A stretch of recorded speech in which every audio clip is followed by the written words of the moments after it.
ఎన్నో శరీరాలు తీసుకున్నటువంటి జీవుడు అరుణాచలం ఎప్పుడైనా విడితే అక్కడ అరుణాచలం పట్టణంలోకి ప్రవేశిస్తే చాలు, వెంటనే అతని జీవయాత్రకి వేరే గీత గీస్తారు. అరుణాచలము వెళ్ళక ముందు, అరుణాచలము వెళ్ళిన తరువాత. అరుణాచల ప్రవేశము అంత తేలికైన విషయం కాదు.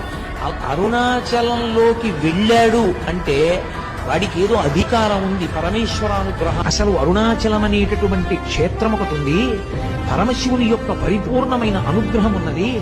అక్కడికి వెళ్ళాలనేటటువంటి కోరిక పుట్టడం జరగదు. ఎందుకని?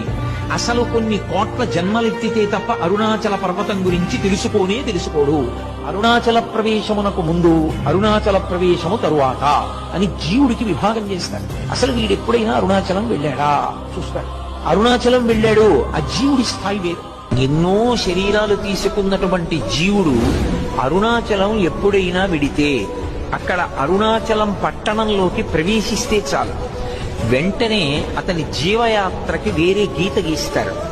అరుణాచలము వెళ్ళక ముందు, అరుణాచలము వెళ్ళిన తరువాత.